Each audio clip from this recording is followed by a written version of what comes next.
time to call me. Still, I was in tremendous conflict. Was Joe in trouble? Had something happened to him inside that bomb site? Should I just stand here, or should I get help? I looked at my watch.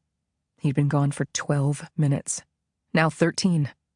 I phoned Mrs. Rose, my neighbor, my friend, and babysitter. I yelled over the noise that I was near Citron, that I wouldn't be home until late.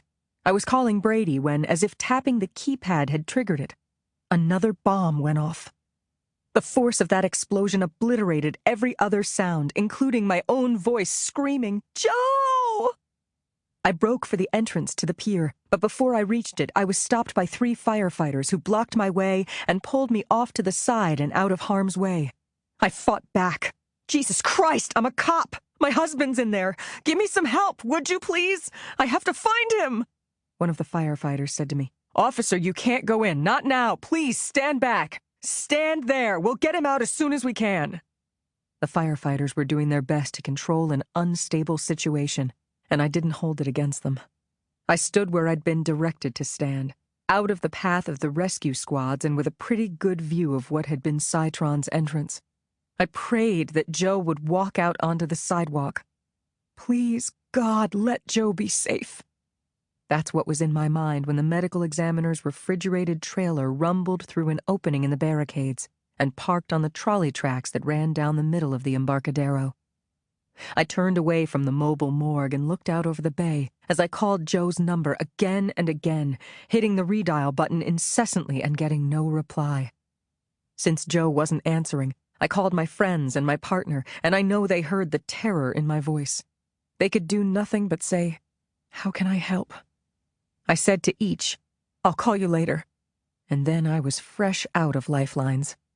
For the next hour in that horrible, stinking night, I watched as EMTs ran empty stretchers through the museum's shattered entrance and carried bagged bodies out to the sidewalk. There, the dead were lifted into the medical examiner's van. As for the living, firefighters helped some of the blast victims walk out of the museum. Others were carried out on stretchers. I dialed Joe's number. "Joe, answer your phone." This time I thought I heard his ringtone. 5 familiar notes getting louder as EMTs rolled a stretcher through the gate and out toward the curb. I ran toward that stretcher, feeling hopeful and terrified at what I might find. I heard the ringtone again. "Joe?" The face of the man on the stretcher was horribly swollen, bruised, and smeared with blood.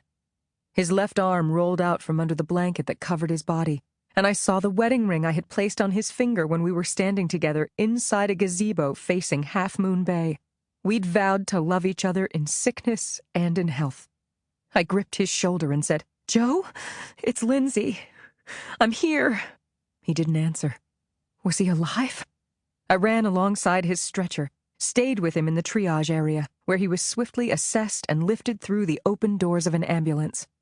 I fumbled for my badge and said hoarsely, "That's my husband. I'm his wife." An EMT nodded and offered her hand and forearm. I got a good grip, and she pulled me inside. Chapter 5. I held Joe's hand as the EMTs gave him oxygen, and I answered their questions about Joe's age, blood type, and occupation. Private security contractor. Despite the police barricades and traffic jams, it was a short, wild ride to the hospital. Joe was brought directly from the ER into surgery, and I took a seat in the waiting room. It was filled with people who had emergencies unrelated to the blast, and there were also friends and the families of those victims who'd been caught in the explosion. The overhead TV in the corner was muted, but there was closed captioning and a crawl at the bottom of the screen. Bomb blast destroys Citron. Death toll rises to 20 dead, 30 injured. No comment yet from police or Homeland Security, but GAR is suspected as the terrorist organization responsible for this bombing.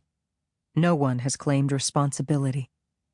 There were video clips of the blast, of the crowds, of the traffic, of the EMTs racing toward the disaster.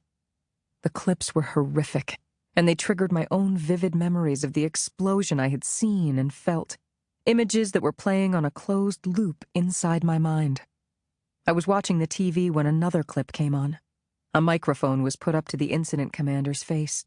A reporter shouted a question, and the Bono, audio ebook doc site.